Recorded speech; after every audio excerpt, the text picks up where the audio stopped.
following interview was conducted spontaneously as I was not expecting to meet anyone at Dreamland Dairy. Before this interview starts, I feel a brief history of Dreamland Dairy is needed. Also, please note, the following interview and latter interview that's conducted at Leary Labs contains imagery that some people may find disturbing. Dreamland Dairy was started in 1974 by General Mills Corporation, a subsidiary of Yoplait. It was thought by them that they could save vast amounts of money by running their own dairy designed specifically for the purpose of milk production. Many farmers in the area were hesitant because the dairy's location was so close to the now infamous Spawn Ranch, home base of Charles Manson's family. In 1974, Dr. John Gamiglia was brought on board to oversee the herd and attempt to enhance milk production. About that time, many farmers began to notice their cows were just not acting like normal cows. It was even rumored that the ground around Dreamland Dairy had high concentrations of LSD, thought to have come from some vials of the substance being ground up in the soil when they first tilled the land around Spawn Ranch. In 1976, the few residents that lived close to the dairy began reporting that their pets were being found mutilated. There were no coyote or mountain lion tracks ever found by the bodies of these animals, only hoof prints. In 1987, the plug was abruptly pulled on Dreamland Dairy. The farmers were given no notice, many became homeless, some went insane. Dr. John Gamiglia died the following year, but the name Gamiglia lives on at Leary Labs as his son took over as COB, Chief of Bovine Research, a brilliant but eccentric man, known for his maverick style and outrageous choices of work apparel. Can you explain what happened here? Well, I accepted the money at first, but that was before I started thinking about what it was that was going to do with the dairy, where the whole thing started to break down for me and everybody. What were they asking you to do? Well, the food, for example, here, there, resembles dried blood, coagulated materials. This doesn't look like any can of food I've ever seen. It does look like dried blood. It does look like dried blood. And some of the cows they brought in, they didn't act right, they didn't look right, they had weird behavior modifications after a while. What were these cows doing?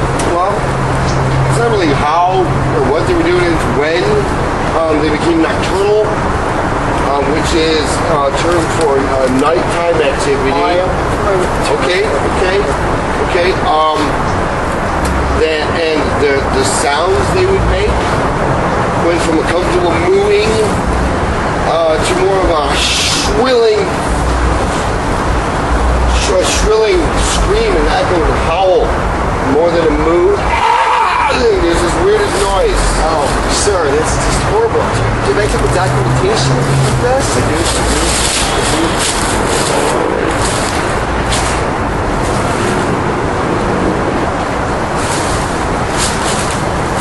Look here in this book I keep in my shed here. Like this one? Yes. Oh, so that doesn't look like a cow. That's a cow. This one?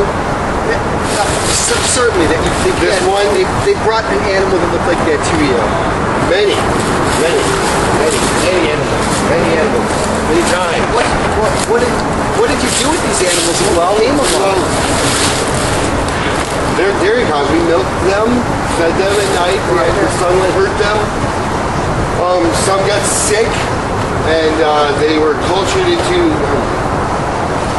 things that I'm not really sure about. I don't know how much they did to reconstitute that, but some died. They died? Some died. What did you do with the dead ones? Well, we kept milking them. Dead cows were making milk? They were still producing milk, and they said it was safe and okay to milk these cows. That sounds morally reprehensible. Well, they're still producing milk. I don't see that. Well, you were just doing what you were told. Thank you. And I think about these all the time.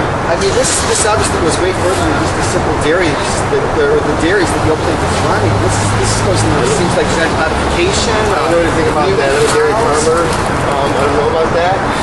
Well, I'm going to have to continue my research. I think you will, but those answers aren't here. But thank you so much for your time. You're welcome. I hope you find what you're looking for.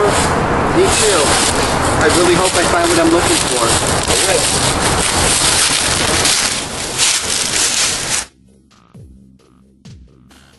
Hold on, hold on. Hello? You went to Dreamland Dairies? Yeah, I went there. You probably at this point have more questions than answers. Just listen. I need you to go to Leary Labs. It's in Santa Ana, California. You'll take 156th Street to Babylon Road. At that point, you will take a left-hand turn. You will take the left-hand path until it dead ends. When that left-hand path dead ends, you will be facing Leary Labs. Side, you'll meet John Gamalila. Make sure you ask him about Yoplait, formula number 93. And they're just going to let me in. One of our contacts there will let you in. It's actually not a very secure building when you consider the nature of the type of research that they do there. Well, what was your part in all this? Look, I worked for those bastards for over 17 years. In the process, I lost my family. I lost my very soul. What they're trying to do there goes far beyond genetically modified cows. It goes far beyond any of the kosher gelatin that they're putting in their yogurt.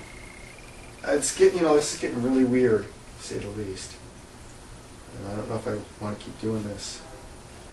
You don't have to worry. They won't get suspicious. They think they can't be stopped. Just beware of any stray cows. I know it sounds funny, but just keep your eyes open and God help you.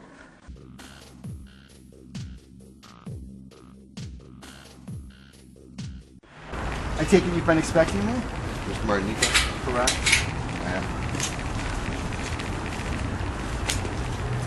I'll get the gate. Hello. Can I help you? I'm Dr. Gamelia. Hi, I was sent here by some people, and out of my own curiosity too, just to inquire about some different formulas of yogurt.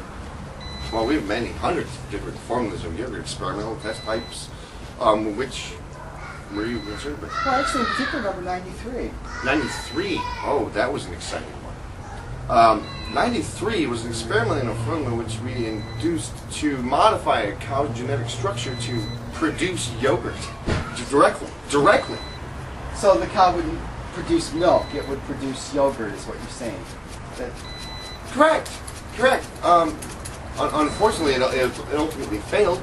Oh, I was at Dreamland Dairies. They showed me some of the photos of the cows. Also, that explains your interest in 93. Well, as with any great success story, as we had with 93, I got to tell you, you look a lot like the farmer I met there. Well, these successes come from even greater failures. But to my point, sir, we've made astounding progress with a much more suitable animal. Much more. Straight to the source is one of science's best lessons. That's what we didn't get, but that... Here, since you're so fond of photos, try some photos of Triumph. I think you'll be before and after photos. I see. Before and after. I can tell. It's obvious that something happened here. Before. After. Before. After. This is a good word to use.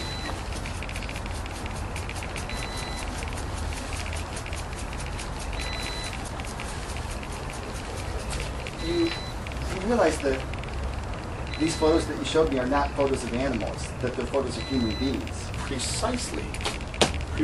Hence the new direction. Human beings are the perfect animal for what we are doing here. Perfect. Would you like to see what we're doing? Yeah, what are you doing here? Come this way, I'll show you. And now, as a reward of all this perfection and evolutionary science by the Yoplait yogurt scientist team, which I am a proud member of, I give you a god of food production we call Yoplait. Isn't it gorgeous? It's perfection. It's an abomination! It's perfect. It's... Ah!